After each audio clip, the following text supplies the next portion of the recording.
Vinicius Junior, l'une des étoiles montantes les plus brillantes du football mondial, a récemment fait la une des journaux après avoir décliné une offre gigantesque de la part d'Al Ahly, l'un des clubs les plus prestigieux d'Arabie Saoudite. Cette offre, qui aurait pu changer le cours de sa carrière à bien des égards, s'élevait à un montant incroyable de 1 milliard de dollars sur une période de 5 ans. Pour bien comprendre l'ampleur de cette proposition, décomposons ce que cela représente en termes financiers. Si Vinicius avait accepté l'offre d'Al Ahly, il aurait perçu 200 millions de dollars chaque année. Pour mettre cela en perspective, c'est une somme que la plupart des gens ne verraient jamais au cours de toute une vie, et pourtant, cela aurait été le revenu annuel de Vinicius Junior. 200 millions de dollars par an signifie qu'à la fin de chaque année, il aurait amassé une fortune à couper le souffle, confirmant son statut non seulement comme l'un des meilleurs joueurs de la planète, mais aussi comme l'un des plus riches. En continuant cette analyse, 200 millions de dollars par an se traduit par 16,67 millions de dollars chaque mois. Imaginez recevoir cette somme astronomique à chaque début de mois, un montant suffisant pour acheter des îles privées, des collections d'art inestimables ou encore pour réaliser les rêves les plus fous.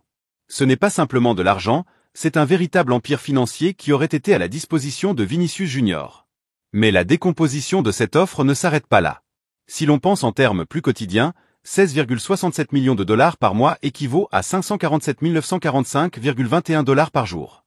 Chaque journée, Vinicius aurait pu empocher une somme qui dépasse de loin ce que la majorité des gens peuvent espérer gagner en une année, voire en plusieurs années. Chaque matin, en se réveillant, il aurait su que près de 548 000 dollars venaient s'ajouter à sa fortune. La réalité devient encore plus frappante lorsque l'on réduit cette somme en unités de temps encore plus petites. Par exemple, chaque heure de chaque jour lui aurait rapporté 22 831,05 dollars.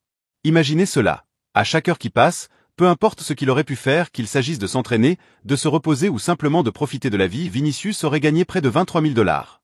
C'est un chiffre qui défie l'imagination, une somme que la plupart des gens rêveraient de gagner en une année entière de travail acharné. Et si l'on pousse cette décomposition à son extrême, chaque seconde de ces 5 années aurait rapporté à Vinicius Junior 6,34 dollars. Chaque instant de sa vie aurait été accompagné par une somme d'argent qui, pour beaucoup, représente le coût d'un repas ou d'un achat important. Pour Vinicius, cela aurait été le revenu de chaque battement de cœur, chaque respiration, chaque geste.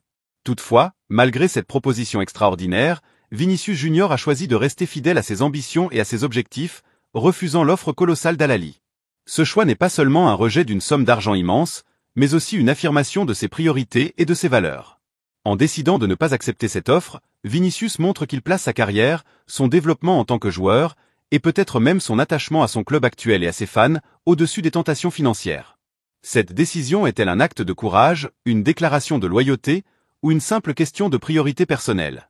Peut-être que Vinicius Junior voit sa carrière à long terme, réalisant que l'argent n'est pas la seule mesure du succès. Il pourrait penser que rester en Europe, continuer à jouer au plus haut niveau contre les meilleures équipes du monde, est plus important pour sa croissance et son héritage dans le football. Pourtant, on ne peut s'empêcher de se demander ce que nous aurions fait à sa place. Aurions-nous été capables de refuser une telle somme, en sachant que notre avenir financier serait assuré au-delà de tout ce que l'on pourrait imaginer? Aurions-nous pu résister à la tentation de devenir l'un des joueurs les mieux payés de tous les temps, tout en jouant pour un club qui fait tout pour attirer les plus grands talents mondiaux? Alors, maintenant que vous avez entendu tous les détails de cette offre extraordinaire, qu'en pensez-vous? Vinicius Junior a-t-il pris la bonne décision en refusant l'offre d'Al Ahly? Pensez-vous qu'il aurait dû accepter et sécuriser sa fortune, ou bien admirez-vous son choix de privilégier d'autres aspects de sa carrière et de sa vie? La question reste ouverte, mais une chose est certaine. Ce choix marque un tournant important dans la carrière de ce jeune prodige brésilien.